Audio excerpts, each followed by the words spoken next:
Alright, what's going on, guys? Excuse my voice and appearance and everything. I'm a little under the weather, so don't worry about that.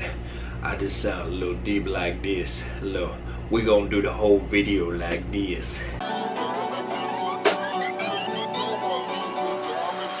I ain't never met another person like me. Like me. I ain't never met another person. So I had someone request, can you do a video on back strengthening? I'm sure it falls under core. I've had issues with my squat and I know my back is an issue. Shout out to Marie. So the back and your core, they go hand in hand with stability and balance.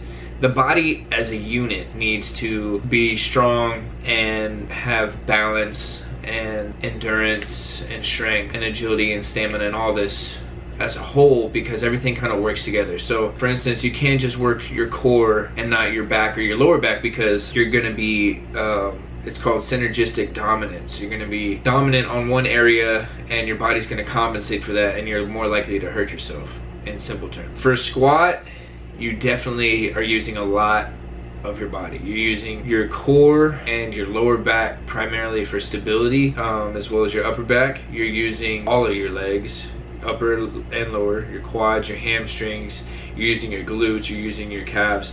The squat's a full body movement. So if you're weak in your lower back, squat's not a good idea, because you're going to compensate by going forward because your back can't keep you straight, and you're going to compensate when you come up and you're going to arch and you're going to do this roll thing and you're going to hurt yourself. So for back strengthening exercises, you need to work the whole back, but a lot of people neglect their lower back specifically. So what I like to do is I like to start out my workout with lat pull downs. Pull-ups is great as well.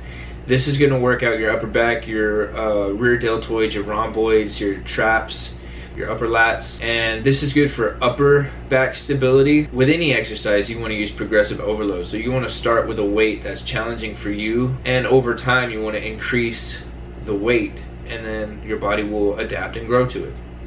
And you do this with every exercise. So upper back, I use lat pull downs. Pull-ups are very good for building width as well, but this is great for your upper back stability, as well as rows, any pulling movement. You know, pulling is gonna really help thicken your back and create a lot of stability and strength in the upper region and the mid region. A lot of people have upper back issues and mid back issues, as well as lower, when they're doing labor jobs, specifically because they're bending over a lot. As your shift goes throughout the day and you go throughout your shift, your form gets less and less ideal because you're getting tired, so your form kind of gives way. But with a strong back, this will help negate a lot of those effects where you're bending over and you're using your back in an inappropriate way, to where it's detrimental and it's going to hurt you more than it's going to help you. And the last one is lower back. No one really works lower back, so there's a few different beginner exercises I recommend for lower back.